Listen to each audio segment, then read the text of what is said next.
Bismillahirrahmanirrahim. Assalamualaikum warahmatullahi wabarakatuh. Alhamdulillahirabbil alamin. Rabbi shrah li sadri wa yassir li amri wahlul 'uqdatam min lisani yafqahu qawli. Amma ba'du.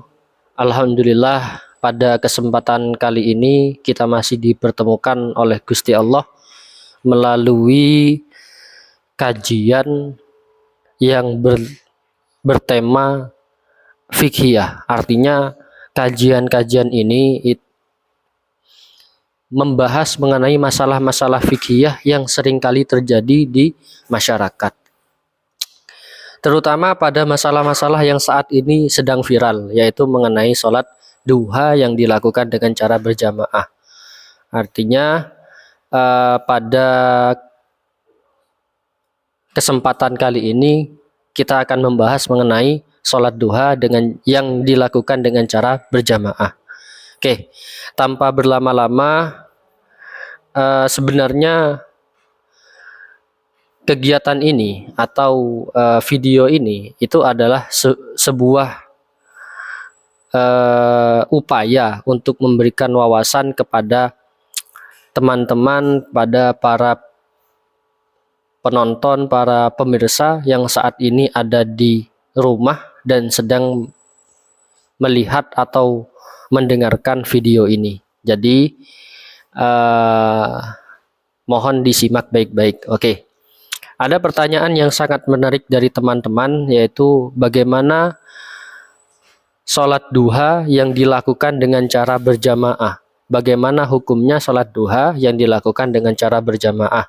Padahal dulu di zaman Nabi atau bahkan di dalam hadis-hadis Nabi itu tidak pernah diterangkan bahwasanya Nabi Muhammad itu pernah melakukan sholat duha dengan cara berjamaah. Jadi seperti itu. Oke. Untuk menanggapi hal ini, yang pertama perlu kita pahami bersama bahwasannya ketika kita melihat atau membaca sebuah hadis, kita tidak boleh langsung mencomot langsung comot sebuah hukum, kemudian kita simpulkan bahwasannya ini haram, ini tidak boleh, ini halal, ini boleh, begitu. Kenapa? Karena perangkat keilmuan kita untuk memahami sebuah hadis itu masih kurang, sehingga alangkah baiknya kita kembali kepada madhab kita, kepada para ulama kita, gitu. Jadi kalau misalnya ada hadis yang menerangkan bahwasannya ini tidak pernah dilakukan oleh Rasulullah gitu. Jadi jangan langsung dicomot, melainkan harus membuka kitab syarah hadisnya gitu. Jadi perangkat untuk bisa memahami sebuah hadis itu tidak hanya harus bisa bahasa Arab, tidak hanya paham nahwu shorof saja, tapi juga harus paham juga mengenai keadaan Nabi pas waktu bersabda itu bagaimana, keadaan Nabi atau posisi Nabi saat waktu ibadah itu bagaimana, atau situasi saat Nabi itu melakukan ibadah itu bagaimana. Nah, itu juga harus kita pahami, bukan kemudian kita asal comot sebuah kalimat yang ada di dalam hadis gitu, sehingga kita menganggap bahwasanya ini adalah hukum yang letterlek yang sudah tidak bisa diubah sama sekali. Hal inilah yang kemudian akan muncul sebuah paham yang salah, atau salah dalam pemikirannya, salah dalam menyampaikan sebuah hukum. Jadi seperti itu. Jadi karena saya sendiri itu bukan bagian dari orang yang bisa memahami hadis, maka mari kita kembalikan hal ini ke dalam kitab-kitab para mujtahid, kitab-kitab para ulama salaf, yang mana mereka lebih paham dibandingkan kita gitu, yang mana mereka lebih memiliki ilmu yang lebih luas dibandingkan kita, yang mana kita sendiri hanyalah orang awam yang masih tidak tahu menahu apa itu ulumul hadis. Jadi seperti itu. Bismillahirrahmanirrahim. Karena ini permasalahannya adalah mengenai sholat sunnah, maka kita harus pahami dulu sholat sunnah itu ada berapa. Bismillahirrahmanirrahim. Coba dibuka I'anatut Thalibin juz 1 halaman 284. Bismillahirrahmanirrahim. Wa sholatun nafli kismani, kismun la tusannu lahu jama'atun. Ada sholat sunnah itu dibagi menjadi dua. Kismun la tusannu lahu jama'atun. Yaitu ada sholat sunnah yang tidak dianjurkan untuk berjamaah. Artinya ada juga sholat sunnah yang dianjurkan untuk berjamaah. Qauluhu kismun la tusannu lahu jama'atun aida iman wa abadan bi alam tusan lahu aslan. Sholat sunnah yang tidak dianjurkan dengan berjamaah itu memang tidak dianjurkan atau tidak dilaksanakan dengan cara berjamaah pada waktu pertama kali dilakukan, sehingga muncul sebuah pembagian hukum bahwasanya ada sholat sunnah yang tidak dianjurkan untuk berjamaah gitu. Autusannu fi ba'dil awqati kal witri fi ramadana, atau disunahkan juga fi ba'dil awqati pada waktu-waktu tertentu, kal witri fi ramadana, seperti halnya sholat witir pada waktu bulan Ramadan. Jadi ada sebuah sholat, ada sholat sunnah yang memang awalnya itu tidak dianjurkan untuk berjamaah, cuman karena ada waktu-waktu tertentu sehingga diperbolehkanlah untuk berjamaah. Hal ini seperti sholat witir pada waktu bulan Ramadan. Lalu apakah sholat-sholat yang lain yang tidak dianjurkan untuk berjamaah kemudian dilakukan dengan cara berjamaah, apakah berdosa? Nah, qala fi nihayati, kemudian ulama dalam kitab Nihayah mengatakan walau sholla jama'atan lam yukrohu. Apabila sholat yang barusan, ya, sholat yang tidak dianjurkan untuk berjamaah kemudian dilakukan dengan cara berjamaah, lam yukroh, maka tidak makruh. Jadi artinya boleh.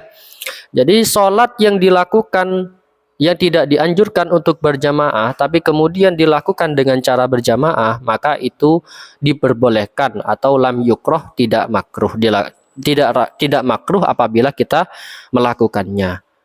Kemudian lanjut kepada kitab Buyatul Murtasyidin halaman 67. Bismillahirrahmanirrahim. Tubahu al-jama'atu fi nahwil witri wa tasbihi fala karahata fi dzalika wala thawaba. Kebolehan berjamaah pada sholat witir dan juga sholat tasbih itu tidak ada kemakruhan di dalamnya, wala thawaba, dan tidak ada pahala. Jadi sholat witir dan juga sholat tasbih itu adalah sholat yang disunnahkan namun tidak dianjurkan untuk berjamaah. Cuman kalau misalnya terpaksa atau memang dilakukan dengan cara berjamaah, fala karahata, maka tidak makruh. Fidzalika, pada sholat tersebut, wala sawaba, dan tidak mendapatkan pahala. Jadi yang dimaksud wala sawaba di sini adalah dia tetap mendapatkan pahala sholatnya. Misal sholat witir, kita sholat witir atau sholat tasbih, dua-duanya adalah sholat yang tidak dianjurkan untuk berjamaah.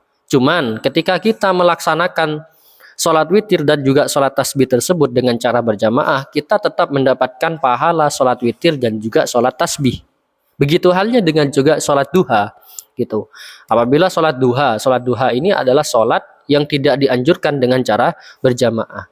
Cuman ketika kita melakukannya dengan cara berjamaah, itu tidak apa-apa, tidak makruh, dan juga tetap mendapatkan pahala, yaitu pahala sholatnya. Lalu apakah mendapatkan pahala jamaah atau tidak? Nah, ini masih terjadi ikhtilaf, masih ada perbedaan pendapat antara ulama gitu. Ada yang mengatakan bahwasanya boleh, ada yang mengatakan bahwasanya tetap mendapatkan pahala disebabkan jamaah, ada juga yang mengatakan bahwasanya tidak mendapatkan pahala disebabkan sholat tersebut memang sejak awal tidak dianjurkan untuk berjamaah. Jadi seperti itu. Oke, kita lanjutkan bacanya. Naam, in qasada ta'limal musallina wa tahridahum kana lahu sawabun. Ya, jika ada tujuan untuk mendidik atau tujuan untuk membiasakan diri Misal kepada anak-anak yang ada di sekolah, misal ada kepada murid-murid yang ada di madrasah, yang ada di MTS, misalnya sanawiyah, aliyah, dan juga ibtidaiyah gitu. Untuk mengenalkan tradisi berjamaah, untuk mengenalkan bahwasanya sholat duha itu adalah ibadah yang baik dilakukan ketika pagi, maka ini mendapatkan pahala gitu. Artinya tidak apa-apa menggunakan media sholat duha untuk memberikan pemahaman kepada anak-anak, memberikan pemahaman kepada murid-murid. Oh, sholat duha ini loh seperti ini gitu, dilakukan pas waktu pagi gitu. Oh, ternyata sholat jamaah loh ini seperti ini gitu, dilakukan dengan cara bersama-sama begitu. Tidak mungkin kalau kita sebagai seorang guru kemudian menggiring para murid-muridnya untuk sholat duha satu-satu, tidak mungkin gitu. Muridnya banyak, gurunya sedikit, sehingga apa yang terjadi? Ya kucing-kucingan nanti. Yo, ono sing wis ngomong aku wis sholat duha bu gitu. Ada yang kemudian bilang saya sudah sholat duha padahal tidak gitu. Jadi seperti itu. Artinya kesimpulan yang kita dapat di sini adalah yang pertama, sholat duha itu termasuk sholat sunnah yang tidak dianjurkan dengan cara berjamaah.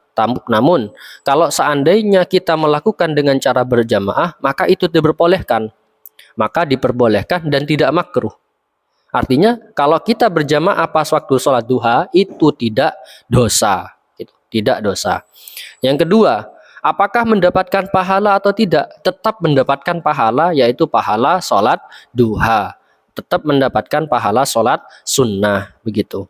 Lalu apakah mendapatkan pahala jamaah atau tidak? Nah, ini masih terjadi ikhtilaf di antara para ulama. Ada yang mengatakan tetap mendapatkan pahala disebabkan karena melakukannya dengan cara berjamaah. Yang kedua, ada yang menganggap bahwasanya tidak mendapatkan pahala sebab dilakukan dengan cara berjamaah, padahal sholat tersebut itu tidak dianjurkan dengan cara berjamaah.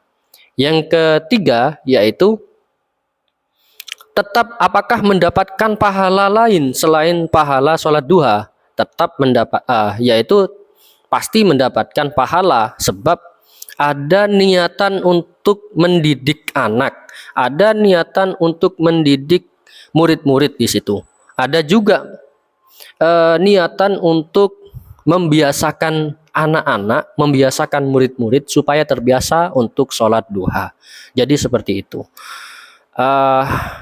Artinya dengan kesimpulan semacam ini kita tidak boleh langsung asal comot pada sebuah hukum yang ada di dalam hadis. Sebab kita bukan orang yang memiliki memiliki perangkat keilmuan yang cukup untuk memahami sebuah hadis gitu. Jadi seperti itu. Semoga apa yang saya sampaikan bermanfaat, dan apabila ada kesalahan dalam keterangan yang saya sampaikan, mohon koreksinya. Kurang lebihnya mohon maaf. Wabillahi taufik wal hidayah. Assalamualaikum warahmatullahi wabarakatuh.